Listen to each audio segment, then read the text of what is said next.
మనిషికి రెండు కళ్ళు ఎంత ముఖ్యమో తెలుగు మాట్లాడుతున్న ప్రజలందరికీ రెండు రాష్ట్రాలు ముఖ్యం.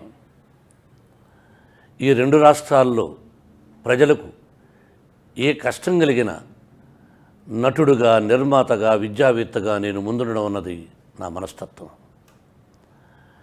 దివిసీమలో ఒకప్పుడు జరిగినప్పుడు వెళ్ళాను. రాజమండ్రిలో ఆ మధ్య విపత్తు జరిగినప్పుడు వెళ్ళాను. అంటే ఈస్ట్ గోదావరి, వెస్ట్ గోదావరి.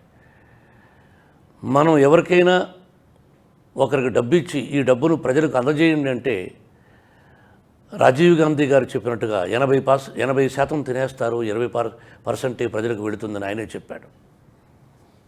ఎంతోమంది పెద్దలు కూడా చెప్పారు. రైతుకు అందాల్సింది అందదు, కష్టసుఖాల్లో ఉన్న వాళ్ళకి అందదు. ఇది తెలిసినా మరి ఇక నేనేమి చెప్పదలుచుకోలేదు కొన్ని విషయాలు. ఇప్పుడు వైజాగ్ అంటే విశాఖపట్టణానికి జరిగినటువంటి ఈ ఘోరం ఇంకా ఎప్పుడూ జరగకూడదని, ఇటువంటి విపత్తు రాకూడదని, ఎవరికి రెండు రాష్ట్రాల్లో ఏ ప్రజలకు ఎవరికి ఇటువంటి విపత్తు రాకూడదని షిరిడి సాయినాథ్ని, అయ్యప్పను కోరుకుంటున్నాను. ప్రజలు కన్నీటితో ఉన్నప్పుడు సినిమాని రిలీజ్ చేయకూడదు. అందుకని ఈ నెల 17వ తారీఖున కరెంటు తీగ రిలీజు ఆఫ్ చేస్తున్నాను అని అభిమానులందరికీ తెలియజేస్తూ ప్రకృతిని మరీ కోరుకుంటున్నాను.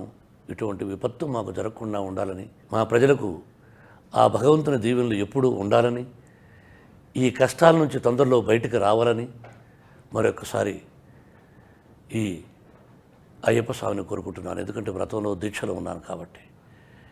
నా వంతు నేనుగా నా అభిమానులకి, నా ఆత్మీయులకు కొంతమందికి చెప్పి, నా వల్లైన కొంత డబ్బు వాళ్ళకి ఇచ్చి, అక్కడికి స్వయంగా సరుకులు కావాలన్నా, వంట సామాగ్రి కావాలన్నా, ఏదైతే ఒకప్పుడు ఈస్ట్ గోదావరి జిల్లాలో చేశానో ఆ విధంగా నేను నా బిడ్డల ద్వారా పంపించదలుచుకున్నాను.